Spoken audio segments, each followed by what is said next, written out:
I'm the son of parents who were immigrants twice. One of those times, refugees from Nazi Germany to Israel.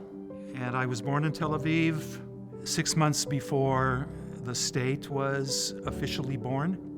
And that entire story is a huge part of who Eli Herscher is. I've grown up with places that I treasure as home. So Israel is home, America became home, and then in 1975, when I was ordained, I was offered a position at Stephen Wise Temple and made it home for 40 years. I've been asked lots of times over the years, as one would imagine, why'd you become a rabbi? And the truth is that my understanding of why I became a rabbi is much deeper now than when I became a rabbi. And I think I was meant to do this because of a number of dimensions in my life that it allowed for. My son Adam, whose bar mitzvah was in this sanctuary, came out to Bonnie, to my wife and me, when he was 19 and a freshman in college. Adam has taught me a lot.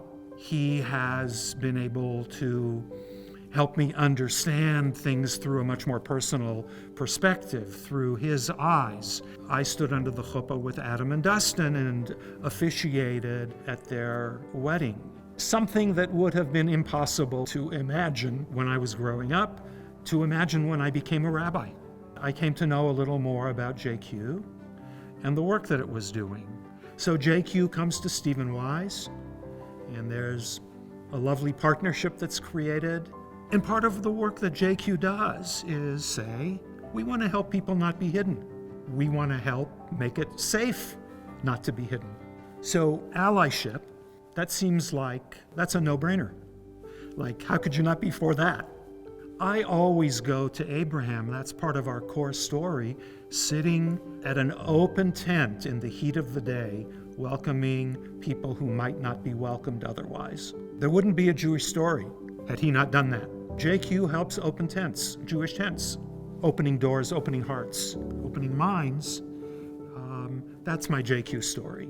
After serving the congregation for 40 years and making the decision to retire, the congregation wanted to honor me. I wanted to create something beautiful where people could sit and talk and catch up with each other and make friends. The Shalom Garden is a place of peace, of tranquility, of a vision of olive trees and people sitting together and embracing each other in loving ways. One of the nice things about being honored in this way by JQ is I'm given an opportunity to think about a dimension of my life that maybe I take for granted, and that means appreciating more deeply and loving more deeply, that I'm grateful for.